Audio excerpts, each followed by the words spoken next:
Olá, meu nome é Álvaro, sou presidente da Valijur, empresa júnior de direito do Unisal, Campus Lorena.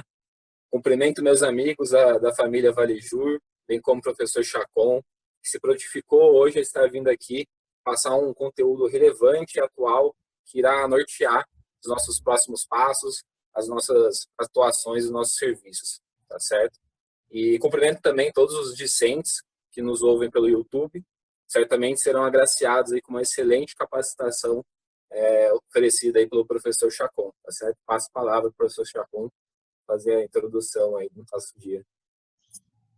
Bom, boa tarde, bom dia, boa noite a todos. Nós estamos então aqui em nome do Centro Unisal, Faculdade de Direito do Centro Unisal em Lorena, na figura da Valijur, a empresa júnior de direito instituída no curso de Direito do Unisal, e com os membros, partilhando um pouco do conhecimento relacionado a um tema muito importante, que é a Lei Geral de Proteção de Dados.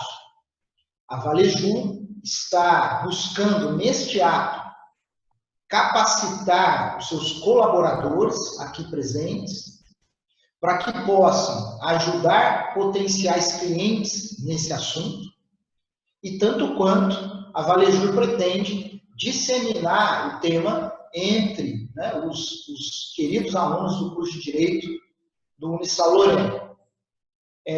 O objetivo da minha fala não é uma leitura esmiuçada da legislação, não é um estudo teórico da legislação, mas como estamos falando de um possível treinamento, o nosso objetivo é mesmo mostrar, capacitar quem nos ouve, para que conheçam a legislação, os seus principais pontos, as principais questões que possivelmente seus clientes enfrentarão, e a partir disso, para que a Valijur e outros interessados possam até mesmo organizar a prestação de serviços em relação a esse tema. Está certo? Eu vou pedir licença para vocês, nesse momento.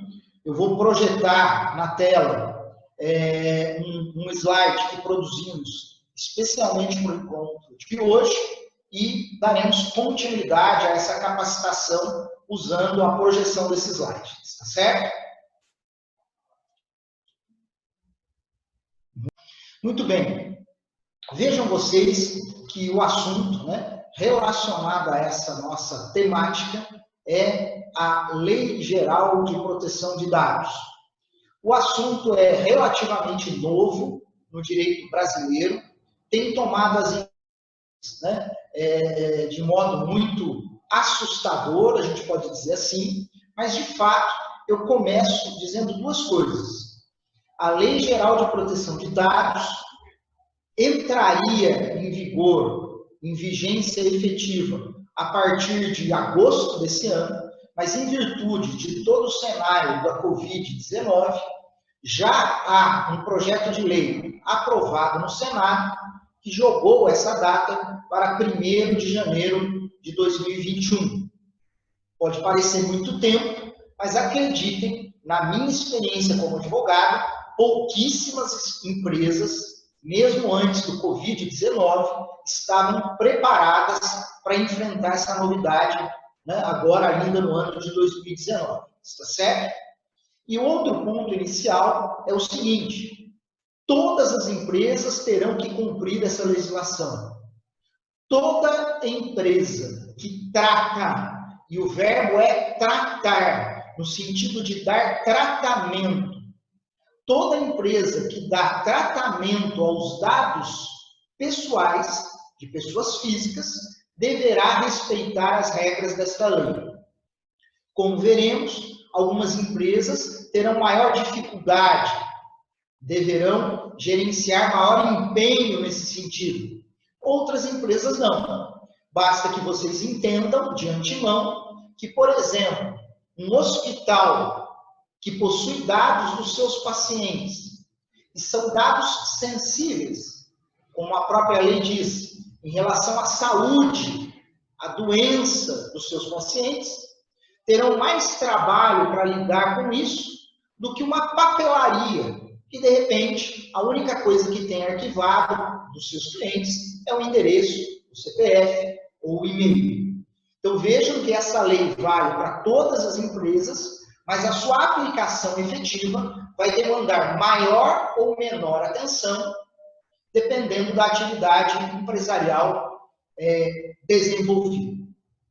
A título ainda de introdução, nós podemos afirmar o seguinte: esse assunto não é novidade, pessoal. Todo aluno do curso de Direito começa a faculdade no Direito Civil falando dos direitos da personalidade. Portanto, a Lei Geral de Proteção de Dados Pessoais não é uma novidade do ponto de vista da proteção dos dados pessoais. A proteção já existe. O que a lei está fazendo hoje é sistematizando essa proteção, inclusive, como veremos, prevendo punições, em alguns casos, severas.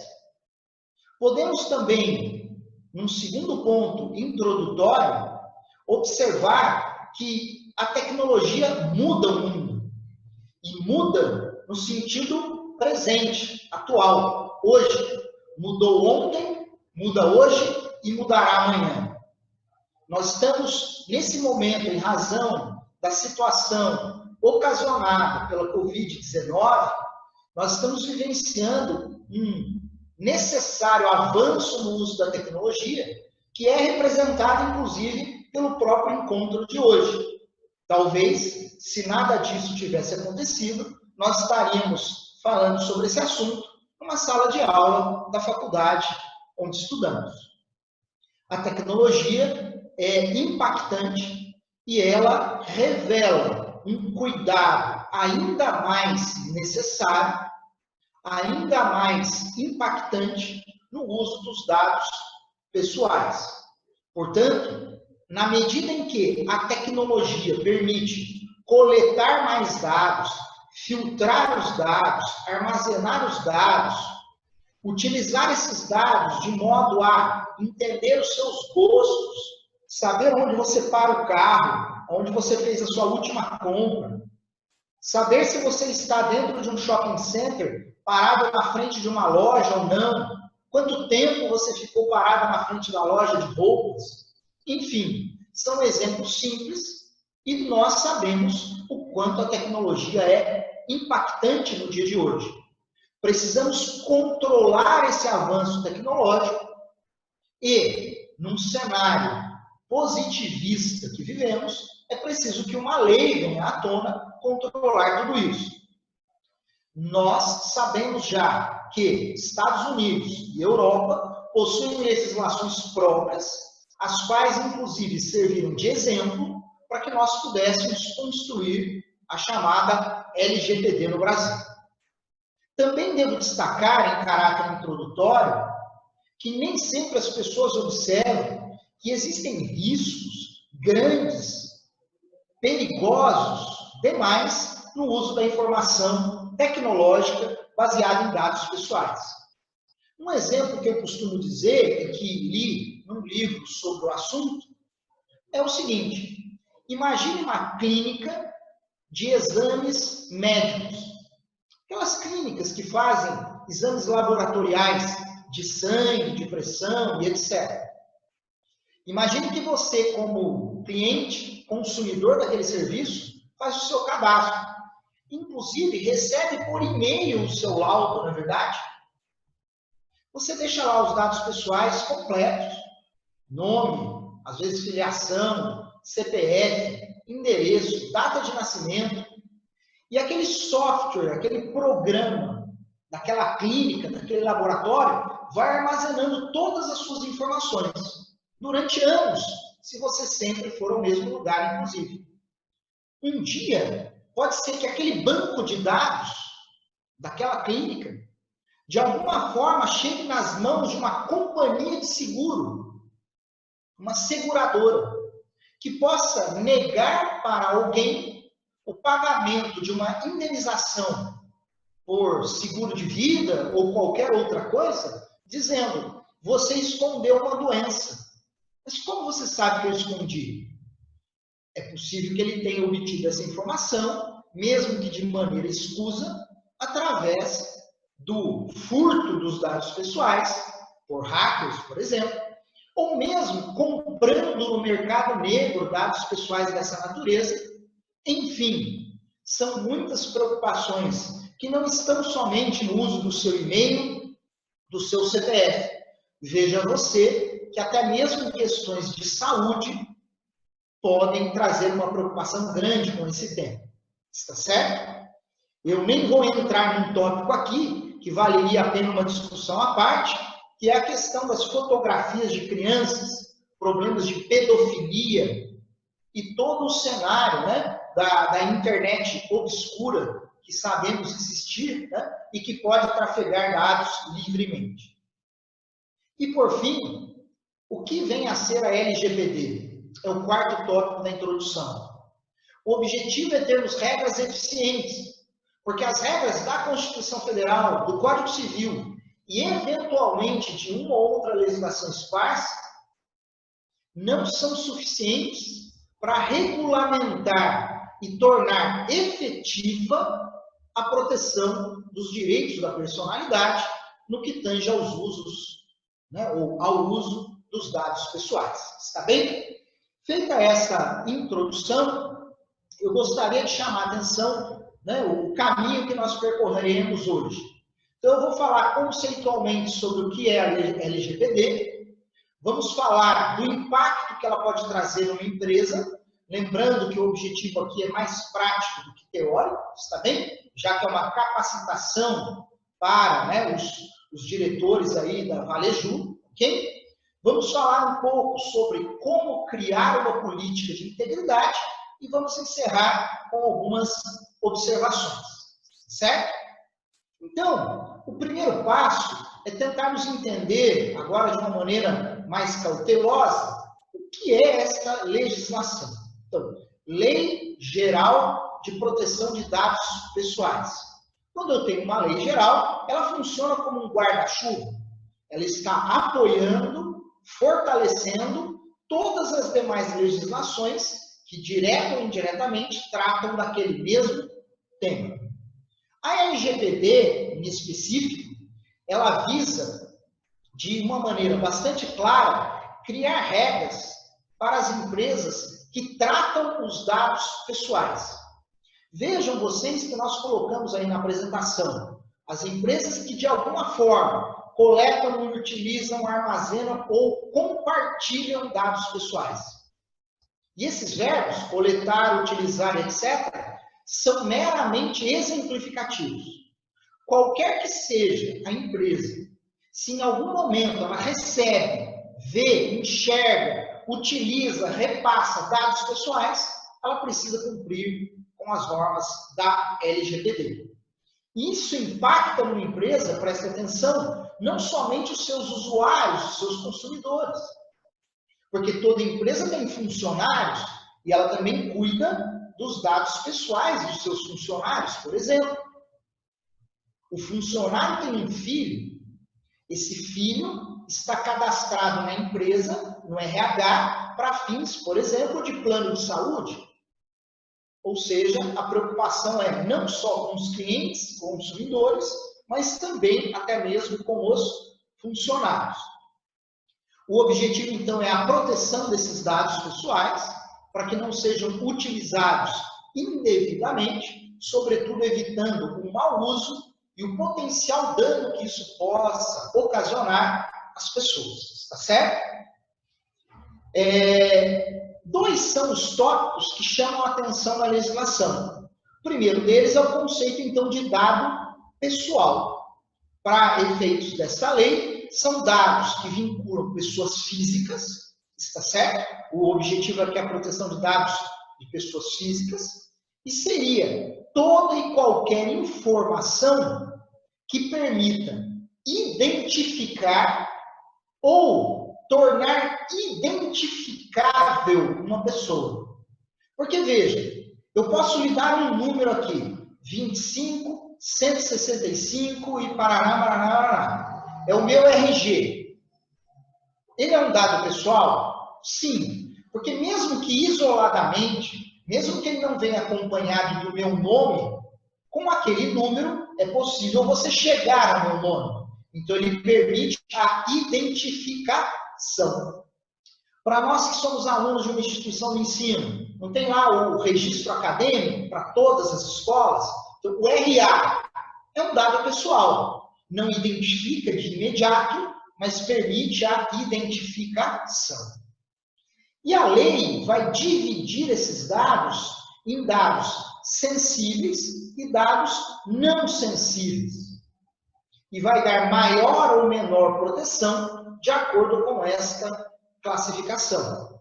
Os dados sensíveis são aqueles que se referem à saúde da pessoa, sua opção sexual, raça, credo, opção política, eventual associativismo do qual faça parte, assim por diante. Dados partidários, né, como já afirmei.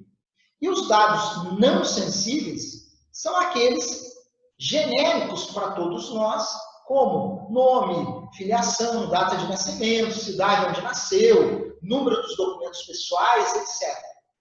Tudo isso é protegido. Dados pessoais sensíveis e dados pessoais não sensíveis. O que a lei faz é colocar numa balança e dar proteção distinta, como a gente vai verificar a partir de agora. Beleza? Pois bem, o que nós precisamos, de certa forma, visualizar é o seguinte: qual é o impacto, então, na atividade empresarial? Poxa, então, existem essas regras, nós vamos ter que tomar cuidado na gestão desses dados, dessas informações. Nós veremos ainda, precisamos criar uma política de integridade na empresa. Faço até a oportunidade, uso até a oportunidade aqui de dizer, tal qual um sistema de compliance, só um compliance do uso de dados, tá bem? Qual o impacto na empresa? Bom, se sua empresa, de qualquer modo, trata dados pessoais, a resposta é, você precisa ter uma política de integridade. Pode ser mais simples ou pode ser mais complexa, não importa. Mas você terá que adotar uma política de integridade, de acordo com o tipo de dado que você utiliza e de acordo com o que você faz com esses dados. Está bem? E, efetivamente, dar cabo, dar lugar, criar essa política e gerenciar essa política nos termos que a lei exige, será fundamental para que você evite consequências previstas na lei que seriam divididas em dois caminhos: sanções administrativas e sanções judiciais. As sanções administrativas podem ser aplicadas pela Agência Nacional de Proteção de Dados, já criada pelo governo federal, a ANPD.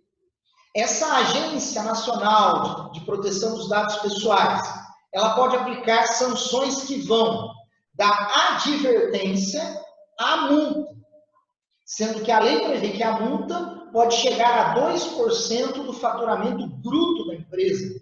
Bruto, não líquido. O valor pode ser mesmo considerável. Pode exigir que você corrija o problema, fixando um prazo para isso.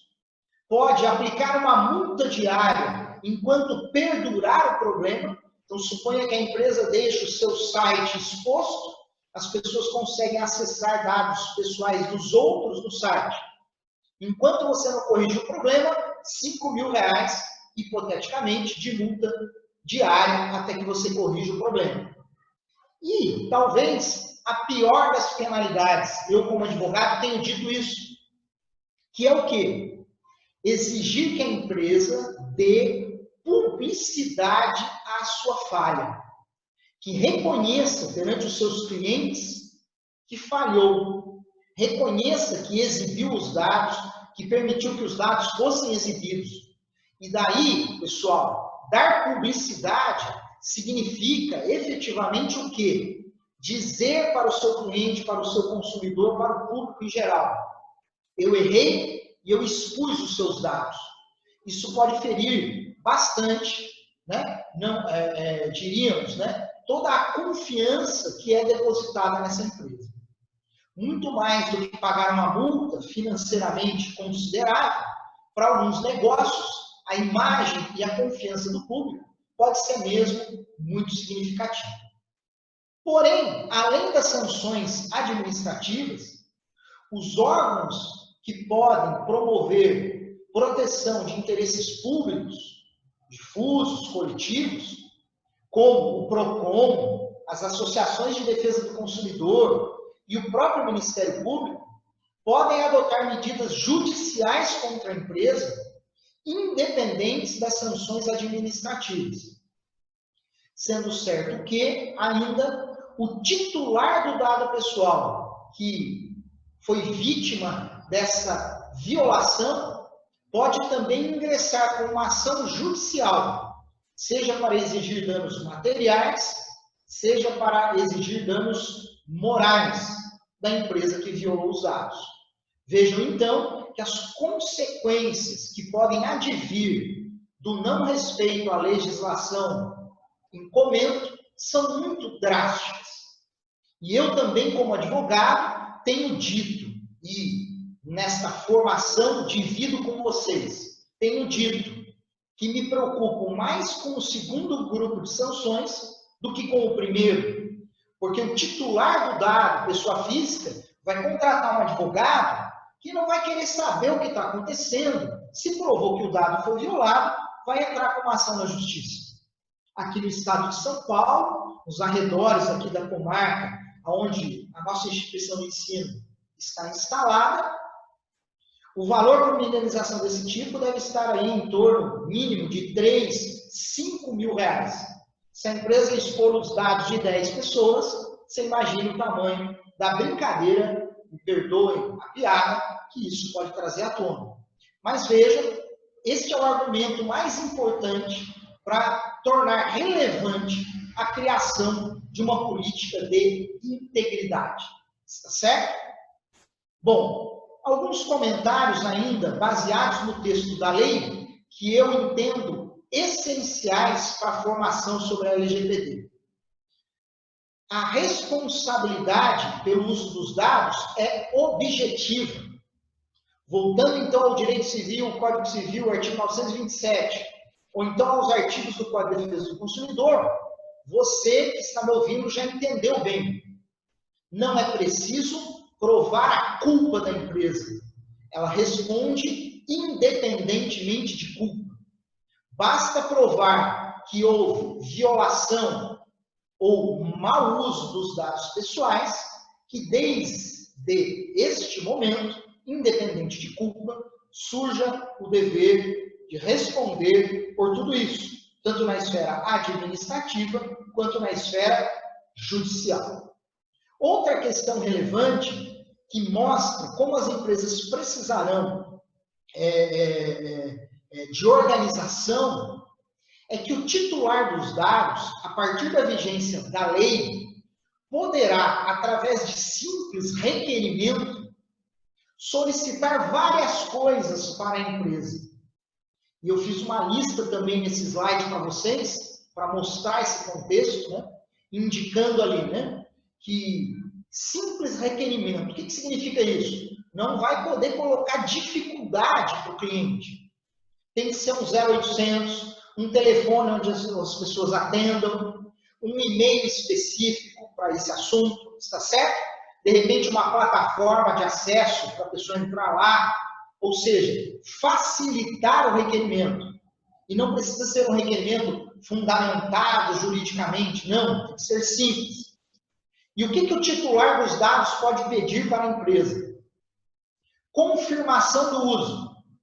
Empresa, me diga se você usa ou não os meus dados. Me dê um documento dizendo se isso, né, se os meus dados fazem parte da sua atividade. E, logicamente, o que você faz com eles?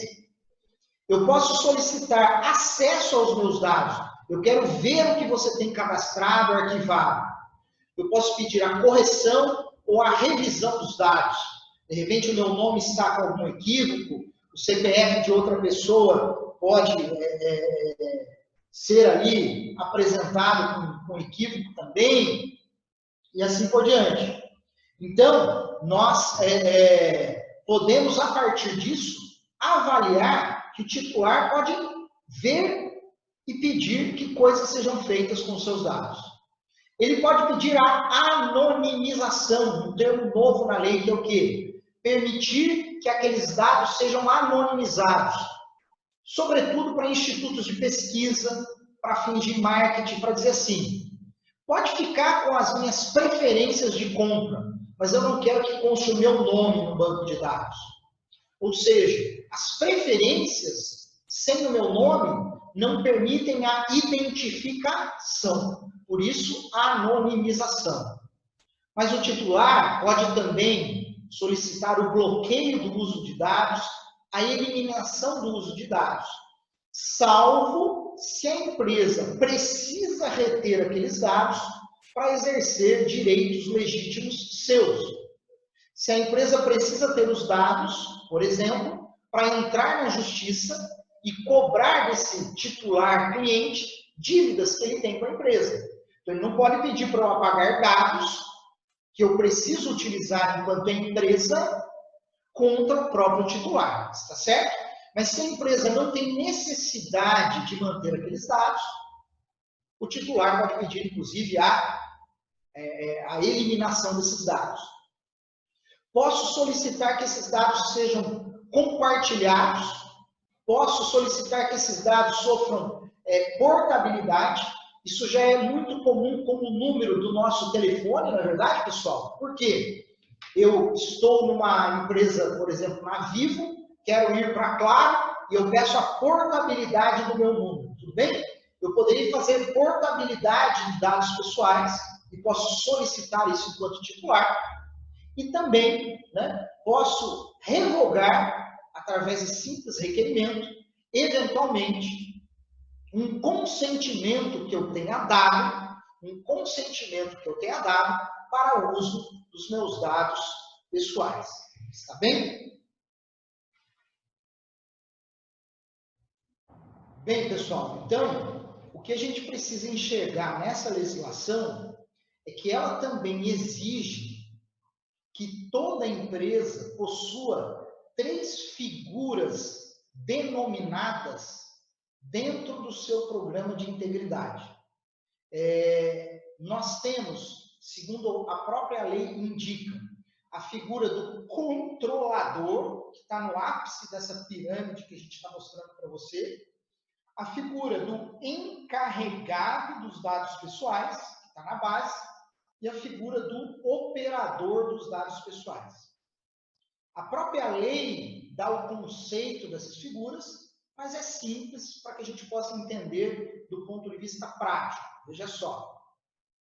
O controlador é o responsável pela criação, execução do programa de integridade.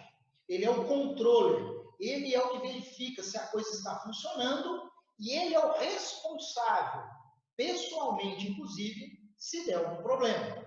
Então, o controller pode ser algum sócio da empresa, pode ser um diretor da empresa, como também a lei autoriza que seja contratada uma terceira pessoa que vai assumir essa função de maneira específica. E muitas empresas de auditoria têm tomado a frente para vender o serviço de controle, tá bem? O encarregado é aquele sujeito de dentro da empresa, mas também pode ser alguém contratado de fora para essa finalidade, mas que estará disponível como canal de comunicação entre a empresa, o titular dos dados e os órgãos públicos. Então, qualquer problema com os dados pessoais, o titular vai acionar o encarregado, porque ele é encarregado do uso dos dados pessoais. O poder público, se for mandar um ofício, a Agência Nacional vai mandar um ofício para a empresa, quem recebe e quem responde? O encarregado. está bem? Então, a empresa precisa dizer quem é essa pessoa que vai ser responsável por receber pedidos, responder pedidos e assim por diante. E também, a terceira ponta do nosso triângulo são os operadores, e eu vou usar o plural, porque a empresa vai ter todos os seus funcionários operando os dados pessoais. Pensem no exemplo da clínica, de exames médicos, tá certo? Ora, o atendente usa os dados pessoais, a mocinha lá de dentro que etiqueta o exame com o meu nome, com o meu CPF, usa os dados pessoais, o financeiro, a empresa de TI, todo mundo tem acesso aos dados pessoais. São, então, chamados de operadores. E é sobre estes operadores que incidirão regras bem específicas sobre qual o poder que eles têm ou qual o dever que eles têm no trato dos dados pessoais. Então, uma coisa muito simples para vocês entenderem, para esse tipo de atendimento, eu imagino que eu vou lá fazer um exame. Opa! Imagine que eu vou lá fazer um exame de sangue. Eu acionei uma tela aqui diferente, pessoal. Imagine que eu vou lá fazer um exame de sangue e a moça que toma os meus dados pessoais, ela usa um computador. Uma das medidas de proteção do programa de integridade vai ser, por exemplo, não permitir que esse operador na frente da empresa consiga fazer o backup dos dados. Então, esse computador da atendente de uma clínica de exames de saúde não deve ter, por exemplo, saída para pendrive, para que não possa ali existir um risco de vazamento dos dados pessoais. Só para lhes dar um exemplo bastante simples. Ela é uma operadora e o plano de integridade vai criar regras para que ela controle os dados pessoais. Está bem? Aqui no nosso desenho, no nosso layout, eu tenho o titular e o órgão público, de um lado, né, nos questionando a todo momento. Está bem? Bom, eu não vou entrar com grandes detalhes no tema que eu estou projetando agora, porque ele demanda uma leitura mais atenta da legislação. E o objetivo do nosso treinamento hoje não é esse, está certo? O que vocês têm que ter em mente é o seguinte: em alguns casos, a empresa só precisa avisar que vai usar os dados pessoais. Em outros casos, não basta o aviso, ela deverá obter o consentimento, a autorização. Se você pegar a lei, os artigos se organizam dessa maneira. O que é que precisa de consentimento, o que não precisa de consentimento. Nesse slide, a gente verifica, né, algumas questões técnicas. Eu vou usar um exemplo ou outro para explicar. Não precisa de consentimento, mas precisa de aviso do uso, para que o controlador cumpra obrigação legal ou regulatória. Um exemplo fácil que os alunos da faculdade vão entender. Quando você faz a matrícula na faculdade, você não tem que fornecer vários dados pessoais? Sim. É preciso o seu consentimento? Não. Você só precisa ser avisado. Preencha aqui a matrícula da faculdade. Está ali. Por que você precisa ser avisado e não dar o consentimento? Porque a faculdade precisa desses dados por questões regulatórias perante o MEC. Cadastrar as informações suas, tá certo?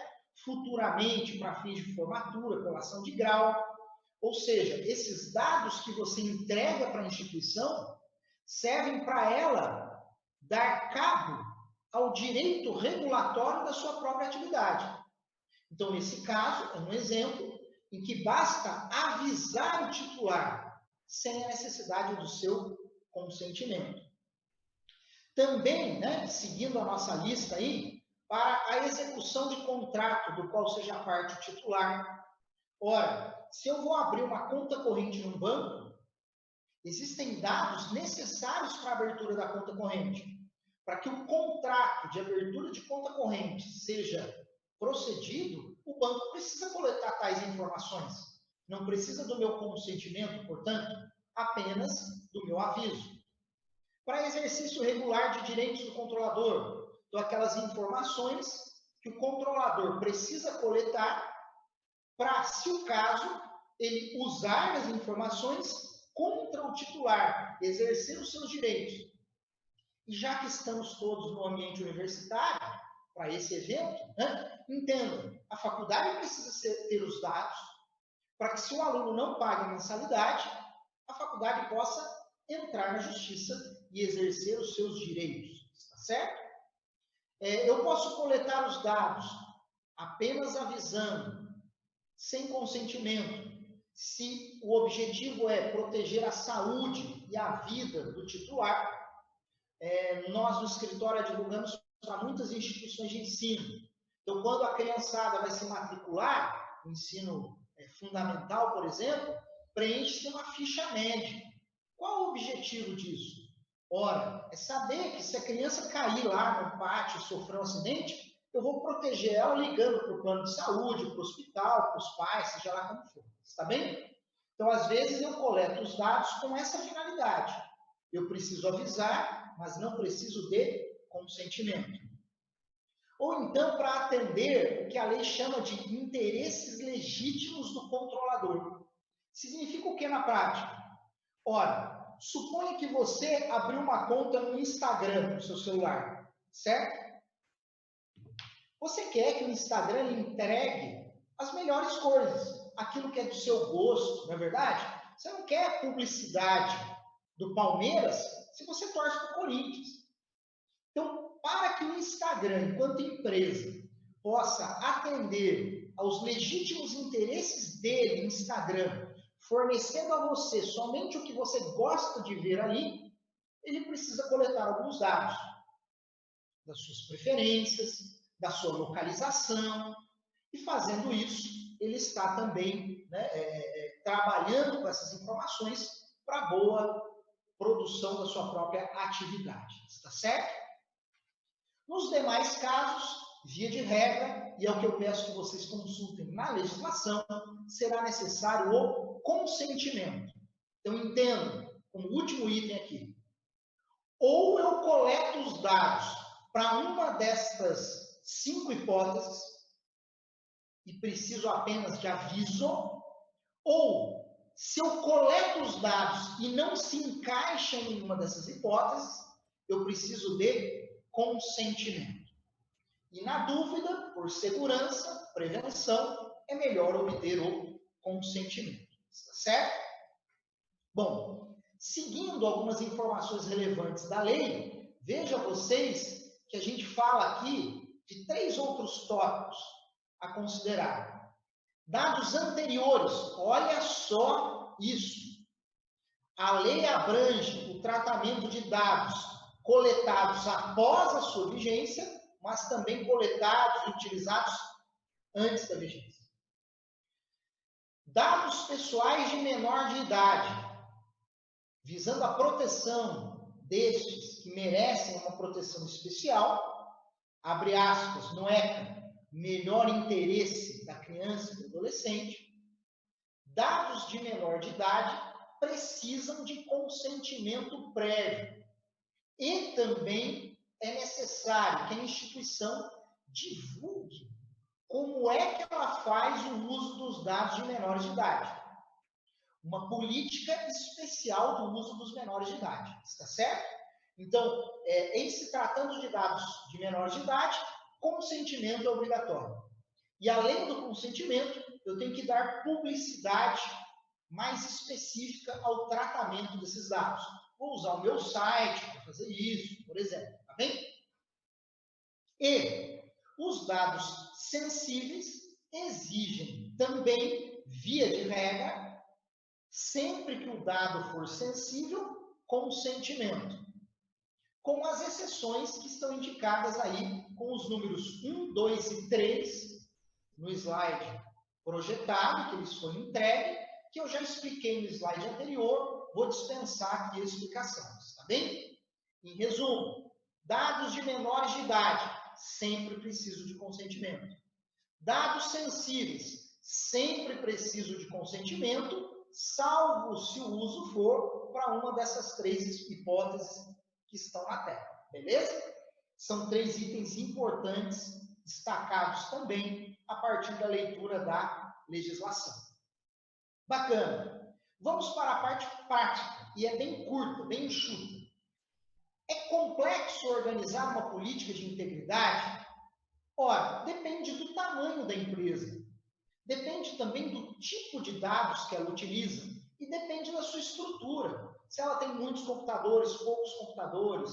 Se ela tem um bom sistema, né, de armazenamento, né, do ponto de vista tecnológico. Então, cada caso tem que ser analisado pontualmente. Em alguns cenários será mais fácil desenvolver uma política de integridade, em outros cenários será mais complexo. Vamos entender um pouco isso. Primeiramente, no seguinte ponto. Para criar uma política de integridade, eu preciso ter como base o seguinte tripé. Eu usei aí, né, como se fosse a ideia mesmo de um tripé. Que é o quê? Auditoria. Eu preciso de pessoas que trabalhem dentro da empresa para desenvolver esse programa, para entender os fluxos, aonde entra o dado pessoal, aonde sai o dado pessoal, quem usa o dado, para que usa. Então, eu preciso de alguém na parte administrativa que vai trazer as informações do uso dos dados para eu usar na criação da política de integridade, que vai ter as ferramentas de segurança. Só que nós estamos falando de tecnologia, então eu preciso de TI, seja interna, seja externa, a equipe de TI tem que participar desde o início, porque é o TI que vai me dizer, olha para você ver que loucura, aqui no escritório, esse teclado, ele permite que eu conecte um USB aqui. Então, esse teclado não pode ser instalado em qualquer lugar, porque senão um controlador vai conseguir vazar os dados, basta plugar um USB aqui. Perceberam? O TI é quem vai nos ajudar na ferramenta tecnológica de proteção dos dados e controle do uso dos dados. E, por fim, estamos nós aqui, o jurídico, que vai criar os textos de aviso do uso de dados, de consentimento do uso de dados, vai ajudar na criação do texto da política de integridade, vai ajudar o encarregado a responder, receber e responder as solicitações do titular e assim por diante. Somente este grupo, formado por essas 3 partes, é que conseguem criar um bom programa de integridade. Ninguém aí sozinho vai dar conta. O advogado não entende de tecnologia, o TI não sabe como funciona a operação da empresa, e assim sucessivamente. Agora, vejam vocês que nesse slide eu fiz questão de colocar aqui os 3 passos essenciais para a criação de uma política.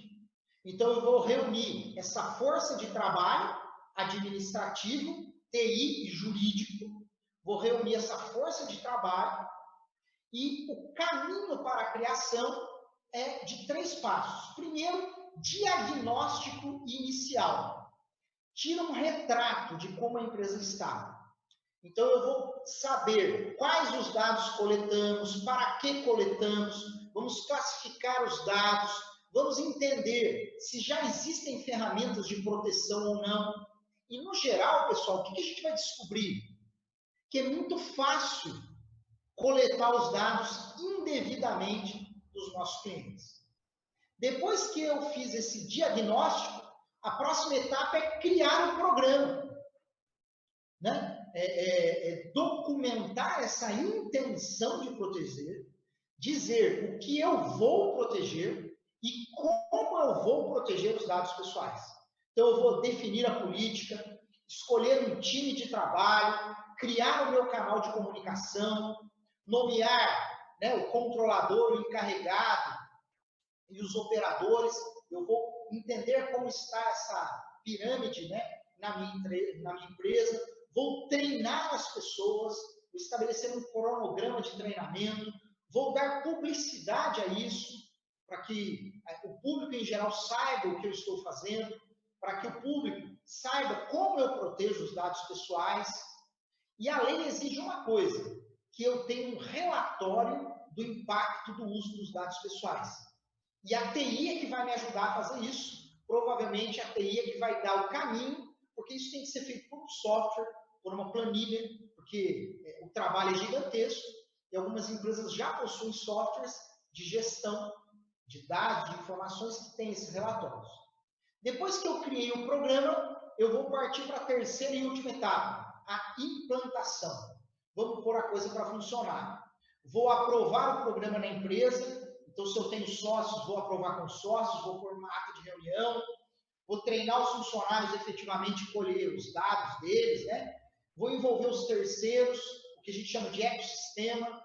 Então, se eu tenho um prestador de serviço externo, eu vou treinar ele também, porque pode ser que ele tenha acesso aos dados, e vou acompanhar o ciclo. Vou aplicar o programa e ver efetivamente como ele funciona. Então, eu vou diagnosticar o problema, criar o programa e colocar o programa para funcionar. E tudo isso também vem bem exemplificado na legislação. Está certo? Qual é o conteúdo? Quais são os dados básicos desse programa? Ele precisa indicar, entre outras coisas, uma declaração de uso de dados. Sabe quando a gente vê no site lá, termo de uso de dados pessoais? Então, agora não dá para fazer de qualquer jeito. O que essa declaração de dados pessoais deve conter, pessoal?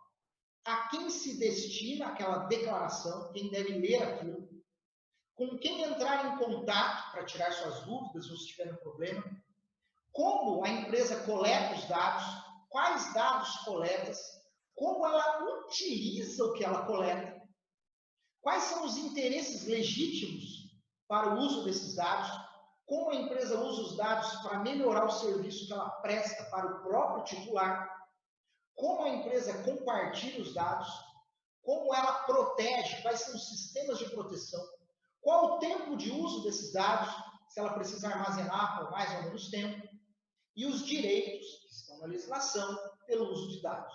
Então, tudo isso deve estar bem escrito e disponível para os titulares no programa de integridade, num item que a gente chama de declaração do uso de dados. Está certo? Com isso, então, eu considero aqui que encerrei, vamos dizer, a minha apresentação em nome da Valejur e do Unisal. Né? Posso, com o recado final, dizer o seguinte: é preciso se organizar. As empresas precisam se organizar e os alunos de direito podem enxergar aí, como estagiários e como advogados, os nossos ex-alunos, uma oportunidade de atuação no mercado. Tá bem? Com isso, então, eu abro a oportunidade de eventual questionamento e já também buscando, aí, se for o caso, o encerramento desse nosso encontro virtual com álcool gel e tudo mais, não é verdade? Fique à vontade, pessoal. Olá, professor Chacon. Vou abrir aqui um questionamento desde já, então. Depois, pessoal, aí sintam-se livres para fazer os questionamentos. Mas nós falamos, né, o tempo todo que todas as empresas, né, que lidam ali com os dados, né, pessoais dos seus clientes ou funcionários, elas vão precisar se adequar à LGPD. Mas nós falamos sempre genericamente de empresas.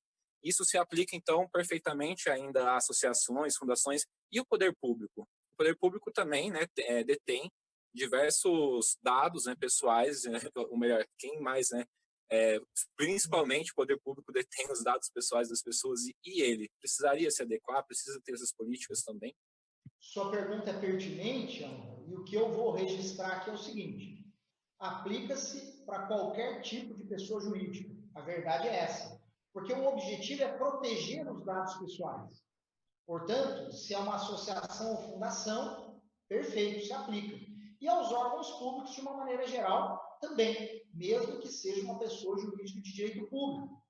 E eu não entrei nesse detalhe, porque o tempo era escasso, obviamente, mas a lei declina um capítulo inteiro, extenso, somente para as empresas de direito público e os cuidados que elas deverão adotar no mesmo caminho, beleza? Bom, eu vou fazer minha pergunta, então, mais uma vez. Com relação o senhor comentou, né, na verdade, sobre aviso de uso e também sobre a questão do consentimento, né? E disse que uma das exceções para ser feito apenas o aviso de uso seria o interesse legítimo do controlador. Isso é um pouco abrangente, né? Qual seria o limite para esse interesse legítimo do controlador? Porque hoje nós vemos que, de repente, algumas pessoas relatam, né, que basta você falar determinado assunto perto do seu celular que, de repente, começam a surgir anúncios relacionados àquilo. E até que ponto, né, o interesse legítimo do controlador é realmente permitido? Talvez essa questão também exija uma reflexão muito aprofundada ao longo do tempo, porque, como você bem disse, ela é abrangente, né? Eu também costumo dizer nas palestras, quando perguntas desse tipo surgem, o seu celular somente te ouve e os aplicativos usam o que você fala porque você autoriza. Porque se você não autorizar, e os mecanismos tecnológicos para isso existem, o seu celular não vai te ouvir. Mas é lógico que, não te ouvindo, você não terá a melhor experiência que aquele aplicativo te promete. Então, em alguns casos, é justamente aí que reside o interesse legítimo. Você quer fazer uso desse aplicativo? Quero. Você quer receber o que o aplicativo tem o melhor para te entregar? Quero. Então, você precisa me autorizar o uso da sua voz para que eu possa captar as palavras que você fala. E como você bem observou, é muito tênue isso, né? É uma preocupação que a gente vai ter lá na frente para saber com exatidão quais são esses limites. Num dos livros que eu li sobre esse tema, estudando a matéria ao longo de 2019, eu vi lá o exemplo de uma companhia aérea que coleta dados para que na primeira classe sirva para você um vinho que é o vinho que você gosta. Mas quantas pessoas viajam de primeira classe, não é verdade? Então, veja exemplos que estão vindo à tona aí, não necessariamente são tão abrangentes e merecem uma preocupação mesmo no futuro, para a gente entender até onde vai esse cenário. Porque para o Instagram, me oferecer produtos patrocinados ali é fácil. O duro é saber até onde ele pode, por exemplo, compartilhar essa informação com terceiros. E é o que a gente, de repente, não sabe. Beleza? Perfeito, perfeito. Ainda serão grandes desafios, né? Ainda é só o começo com relação a isso. E mais alguém, pessoal, que gostaria aí de tirar alguma dúvida prática? O que eu posso, aproveitando desse tempo, fechar com vocês que eu acho interessante? Nem todo mundo está ainda preocupado. Não estávamos nem com a vigência para agosto de 2019. Talvez esse assunto tenha ficado esquecido, mas acreditem, é hora de tocar nesse assunto já hoje, porque o home office duplicou essa preocupação. Entendo, hoje o trabalhador usa os dados pessoais do cliente da empresa na casa dele. Veja que a exposição pode ser muito maior. Hoje eu estou aqui num mecanismo de tecnologia como esse, mas às vezes a gente entra numa plataforma de conferência e o cadastro que foi feito foi baseado no meu e-mail ou no meu CPF. E isso pode gerar uma preocupação muito grande. Então as empresas, como poucas vezes usaram o home office, as conferências, as aulas por métodos remotos na educação, as empresas estavam pouco preocupadas com o assunto. Agora, eu imagino que a exposição desse tema se tornará mais facilitada em razão do momento em que a gente vive. Eu, em nome do curso de Direito do Unisal, agradeço imensamente a oportunidade de trabalhar esse assunto com vocês. Eu espero que vocês possam fazer pesquisas, leituras e aprofundar esse estudo. e que os alunos do curso entendam o seguinte: a Valejur serve também para isso, para a gente capacitar a equipe, capacitar os alunos do curso em geral e criar novas oportunidades e habilidades para o aluno de direito, beleza? Eu agradeço, abro a palavra novamente aí para o presidente da Valejur, para que a gente possa encerrar os trabalhos de hoje. Bom, nosso tempo se encerra, né? Em caráter de encerramento, gostaria muito de agradecer ao senhor, né, pela capacitação hoje para nós aqui. Realmente é um divisor de águas aí nas nossas atividades. Em breve estaremos também aplicando isso não só nos nossos serviços, mas também internamente. E, bem, queria também abrir a oportunidade para todo mundo aí, brevemente, se apresentar, né, para o pessoal aí que está nos ouvindo no YouTube e em outras mídias, tá certo? Então, quem puder começar aí. Eu falo. Bom, meu nome é Carolina Maciel, eu sou gerente de mercado da Valejur e muito obrigada, professor. Foi muito bom estar aqui tendo esse aprendizado hoje. Valeu. Bom, meu nome é Pedro, né? Eu sou o atual diretor de projetos aqui da empresa Valejur, né? E, novamente, eu gostaria de agradecer também, né, ao professor Chacon, porque, devido à importância também do tema, né? Dá para ver que a gente vai utilizar muito desses conhecimentos, a gente vai aplicar também muito desses conhecimentos, e é isso aí. Gostaria de agradecer, né, o senhor, e obrigado pelos conhecimentos que o senhor passou para a gente aqui hoje. Obrigado. Bom, meu nome é Júlia, eu sou gerente de marketing da Valejur e gostaria de agradecer, professor Chacon, pelos conhecimentos que a gente pôde adquirir nessa capacitação. Achei muito pertinente o tema, principalmente pelo momento que nós estamos vivendo. E é isso, muito obrigada. Obrigado.